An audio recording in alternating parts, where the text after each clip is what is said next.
1920년대 우리나라의 평균 수명이 37.4세였습니다.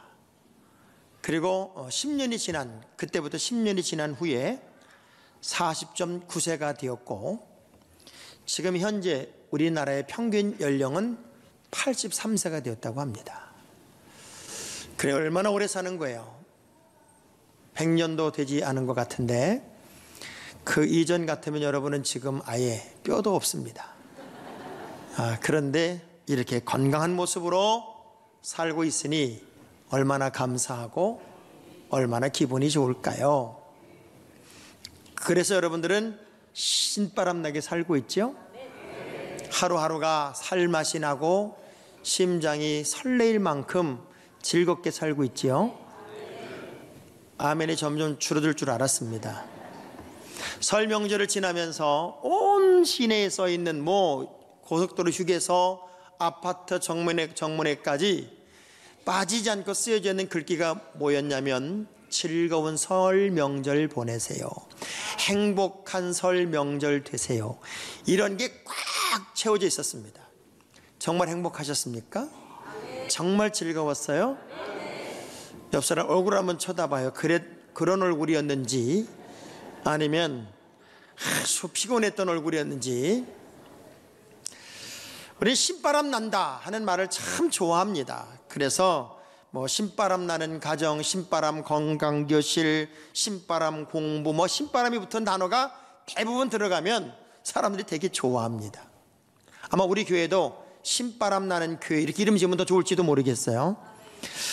그런데 내 안에 흥이 있다고 하는 것, 즐거움이 있다고 하는 것은 어찌 보면 우울하고 슬퍼하는 사람보다는 몇백 배의 에너지가 넘치는 삶을 산다고 하는 증거일 수 있을 것 같습니다.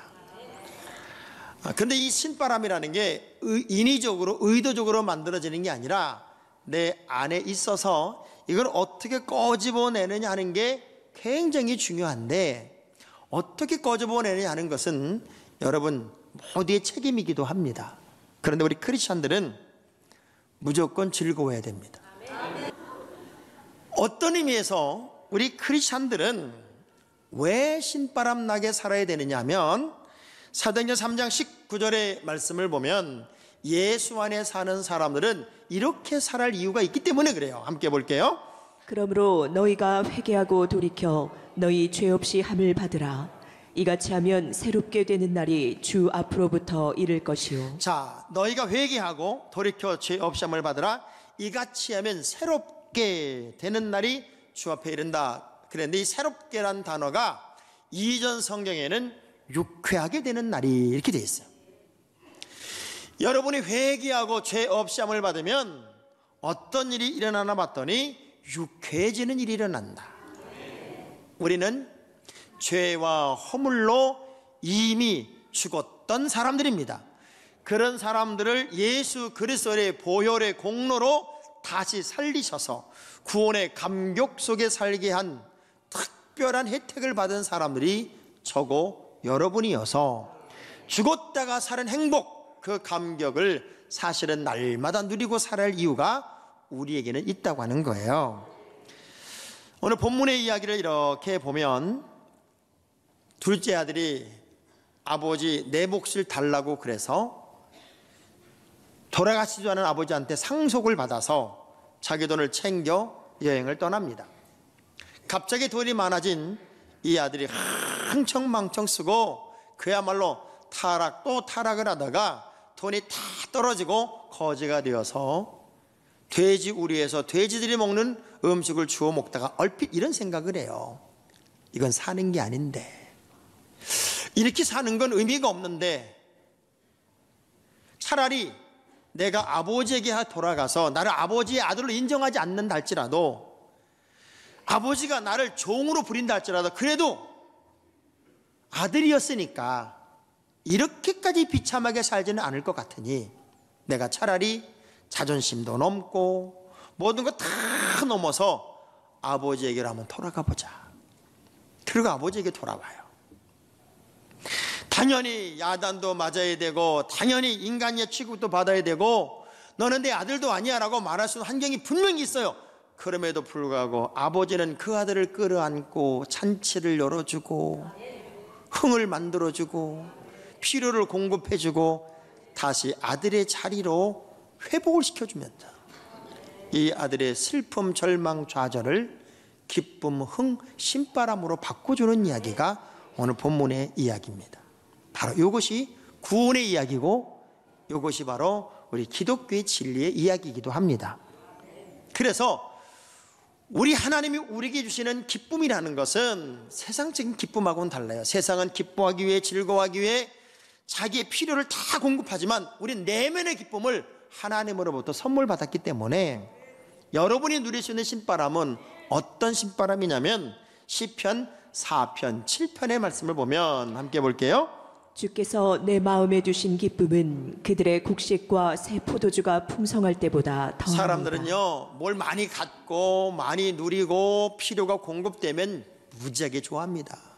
지금 여러분들이 우연히 로또 복권 하나를 샀는데 세상에 3억짜리가 맞았어요. 근데 아무도 몰라요. 나 혼자만 알아요.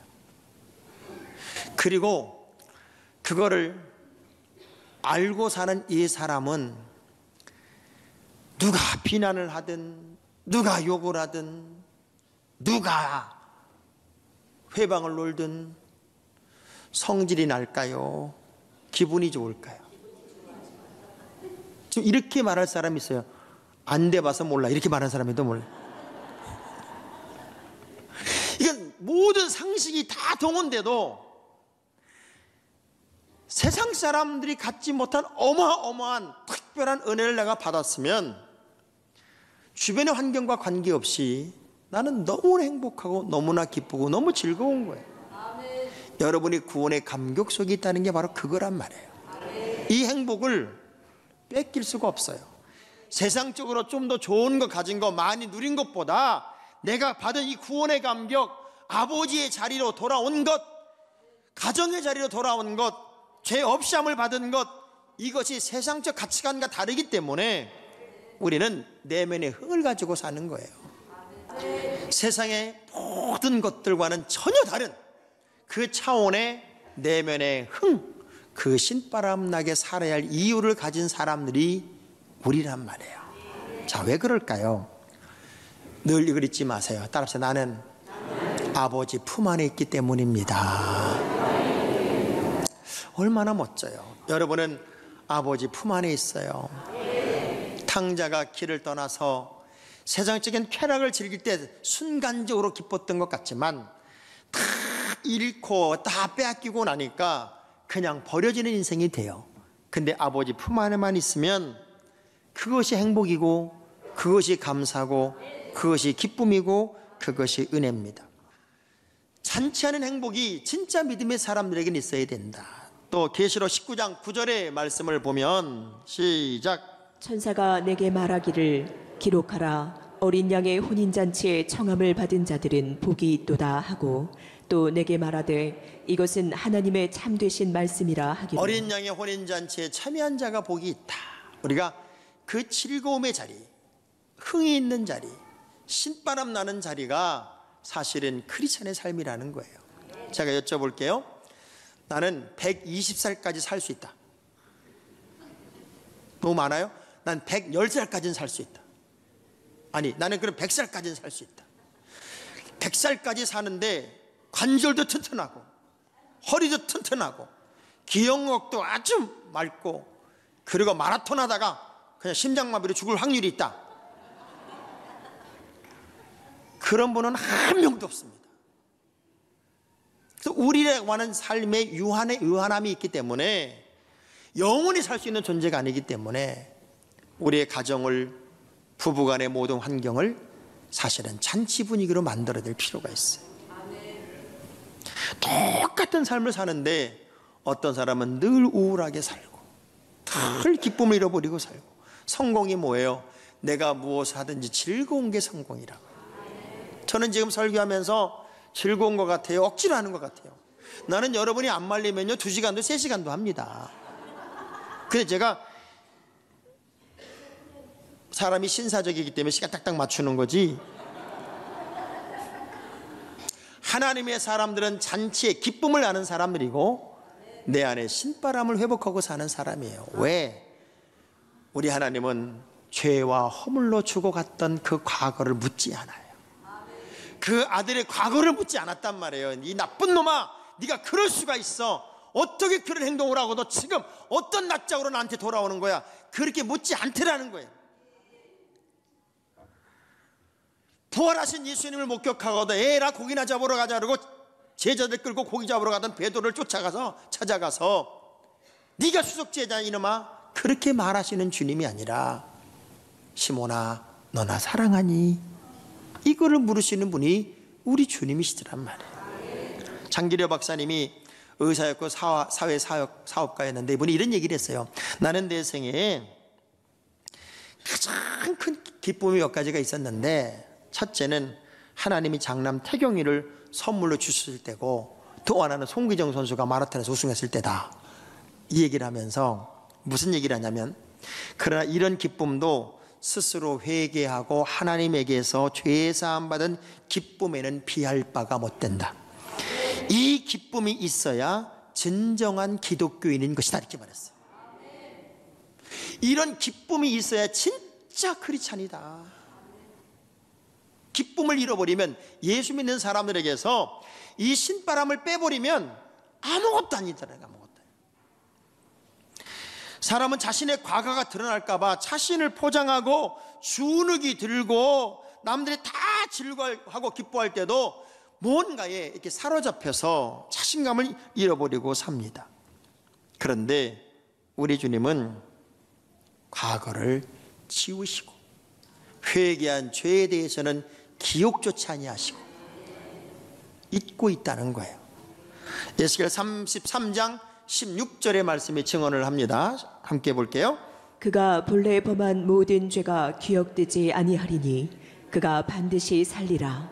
이는 정의와 공의를 행하였음이라 하라. 히브리 8장 12절.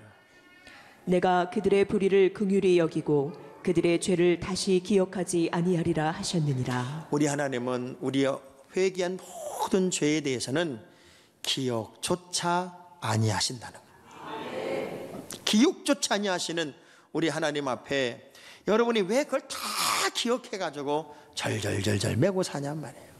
우리는 다시금 그 기쁨을 회복하고 신바람을 회복하고 잔치 행복을 맛봐야 돼요. 지금 우리나라가 동계올림픽이 열리고 있죠.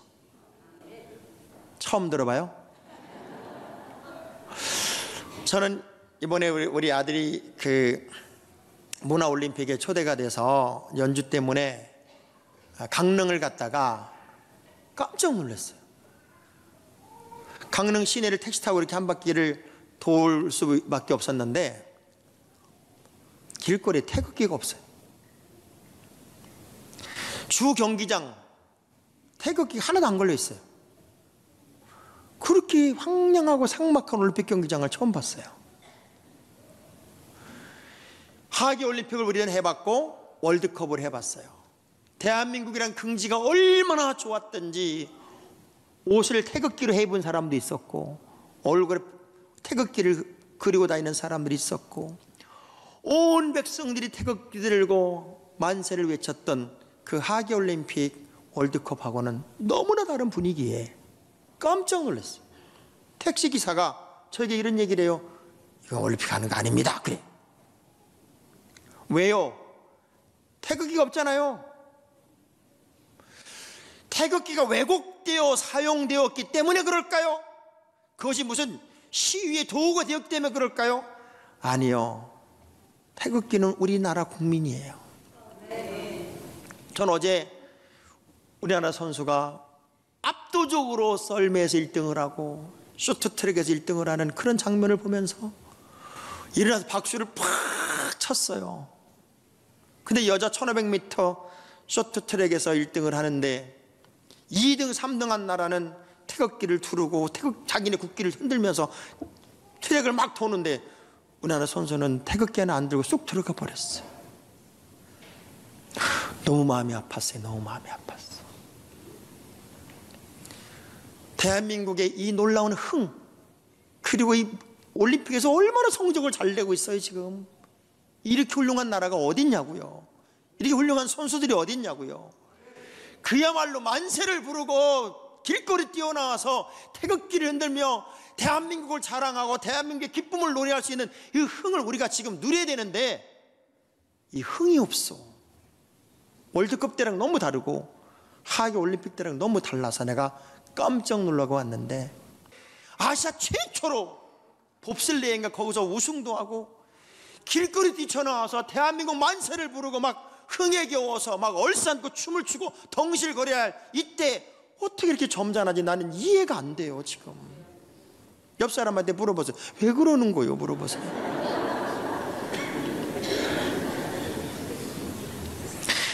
가장 큰 복이 뭔 줄 알아요? 용서받은 행복. 용서받은 행복. 아버지가 용서했단 말이에요. 그러니 이 아들은 그 아버지의 잔치에 참여하고 다시 신바람을 회복해요. 예수 믿는 사람은 그 신바람을 회복하는 자리가 여러분의 자리가 돼야 되고, 더 중요한 것, 제자리 찾았기 때문이에요. 가정으로 돌아왔어요. 아들의 자리로 돌아왔어요. 여러분이 세상에서 크리스찬의 자리로, 일반적인 사람의 자리에서 하나님의 아들의 자리로 돌아왔기에, 그래서 우리는 행복하고 기쁘고 신바람 나고 감격스러울 수밖에 없어요. 제자를 찾는다는 게 그렇게 중요한 거더라고요. 제자를 찾는다는 게 그렇게 행복한 거더라고요. 저는 명절이 되면 유일하게 이제 혈육이 남은 우리 사촌 형님네 집을 갑니다. 근데 그 집에 가면 우리 사촌 형수님이 꼭 생전 못 먹어보던 두 가지 음식을 꼭 준비했다가 차려주세요. 하나는 쇠목국이라고 하는 바다 풀로 만드는 국하고, 하나는 우뭇가사리로 만든 우무예요. 우무. 근데 그분이 만든 이 두 가지 음식은 이 지구상 어디서도 맛볼 수가 없어요. 너무 맛있고 너무 특이해서 제가 그 집에 갈 때마다 그 음식을 꼭 먹으러 갑니다. 근데 이번에는 3시에 가서 과일만 먹고 오는 걸로 얘기를 했다는 거예요. 저는 마음속으로 그런 생각을 했습니다. 그럼 내가 이 집을 가야 할 이유가 별로 없다. 그래 차가 얼마나 막히는지 4시 반에 도착을 했어요.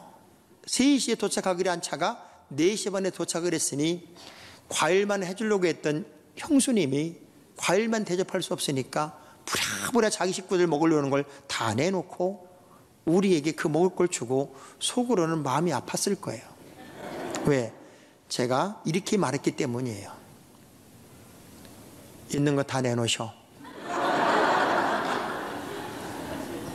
내가 이 집 와서 밥을 안 먹으면 이 집으로 오는 의미가 없어. 그러니 먹을 걸 다 내놓으셔. 그리고 그걸 먹고 오는데 뒤통수가 얼마나 땡기는지 제가 우리 둘째 형님에게 그렇게 얘기를 했습니다. 앞으로 우리 1년에 한 번만 가자. 기쁘다고 하는 것은요, 즐겁다고 하는 것은 모든 걸 넘을 수 있는 힘이 있습니다. 여러분의 삶 속에 막 신바람이 막 일어나면 어떤 고난도 넘을 수 있고 어떤 문제도 넘을 수 있고 어떤 어려움도 넘을 수 있는 희망을 갖는단 말이에요. 다윗이 고난의 언덕을 넘었을 때, 요셉이 인간이 겪어야 할 배신의 한계를 넘었을 때 그는 끝없이 주님을 찬양하고 주님을 노래하고 사는 특별한 사람이 됩니다. 이사야 55장 7절의 말씀을 보면 시작. 악인은 그의 길을, 불의한 자는 그의 생각을 버리고 여호와께로 돌아오라. 그리하면 그가 긍휼히 여기시리라. 우리 하나님께로 돌아오라. 그가 너그럽게 용서하시리라. 하나님께로 돌아오면 다 용서함이 되고, 하나님께로 돌아오면 거기에 행복이 있고, 하나님께로 돌아오면 거기에 능력이 있고, 하나님께로 돌아오면 거기에 감격이 있어요. 다 용서하신대잖아요. 그러면 당연히 우리는 우리의 미래를 향해서도 에너지가 넘치는 삶을 살 이유를 갖게 된 거죠. 정신 분석학자인 프로이드의 얘기 가운데 바다를 항해하던 배가 파선이 되어서 선원 한 사람이 파도에 밀려 어떤 섬 하나에 도달하게 돼요. 이제는 그 종족들이 나와서, 부족들이 나와서 이 사람을 딱 잡아가는데 죽었구나, 이 종족이 식인종인지도 모르겠고, 그래서 두려움에 떠는데 갑자기 모든 부족들이 이 표류에서 떠나온 이 사람을 왕으로 세우는 거예요. 그래서 왕으로 모셔주는 거예요. 얼마나 감동을 했을까요? 자기가 왕이 됐으니까요. 근데 이 섬은 누구라도 표류에 오면 왕을 세우는 거예요, 한 사람을. 근데 얼마큼만 세우냐면 딱 1년만 왕으로 세우고 1년 있다가 무인도에 갖다 버려서 죽이는 거예요. 1년만 왕이라는 사실을 알고 난 그 다음부터 얼마나 떨렸겠어요. 날짜 하루하루가 지나가는 게 죽음처럼 고통스러운데 딱 지혜가 떠오르기를, 내가 왕일 때 권한을 써야 되겠다. 그래서 모든 신하들을 다 모으고, 그리고 백성들을 모아서 내가 가야 할 무인도에다가 곡식 창고를 짓고 곡식을 심고 과일나무를 심어서 유토피아를 만들어 놓은 거예요. 그 1년 딱 된 다음에 그 섬으로 갔더니 죽었을까요? 더 오래 살았을까요? 이게 바로 지혜라는 거예요. 죽음의 시간을 계산하고 있었으면 이 사람은 절망과 좌절 때문에 아무것도 할 수 없었겠지만, 오히려 그 좌절의 시간에 어떻게 하면 더 미래를 힘있게 살 수 있을까를 생각하는 지혜가 이 사람이 있어서 이 사람은 가장 절망적인 환경을 가장 큰 기쁨의 시간으로 만들 수 있었다는 거죠. 예수 안에 사는 사람들에게는 근시안적 삶의 길이 아니라 영원한 천국이 소망되고 있기에, 내가 제자리를 찾고 있기에, 아버지 품 안에 있기에, 우리 하나님이 나의 과거를 묻지 않기에 신바람나게 살아갈 이유를 모두가 가진 사람이더라는 거예요. 저는요, 복 받는 사람은 복 받게 산다고 믿어요. 복 못 받는 사람은 또 복 못 받게 산다고 믿어요. 왜? 사람은 심은 것을 거두는 거지 심지 않은 걸 거두는 법은 없어요. 물은 순리로 흐를 때가 가장 편한 거예요. 물을 역류로 올리려면요, 굉장한 부담이 있어요. 여러분이 순리를 따라가고 하나님의 법칙을 따라가고 하나님의 방법을 따라가면 거기에 기쁨이 있고 감사가 있고 감격이 있고 신바람이 있고 즐거움이 있다면 당연히 우리 하나님도 그런 인생들에게 하늘의 문을 열지 않겠습니까? 다윗의 일생을 봐봐요. 뭔 그렇게 흥이 있는지,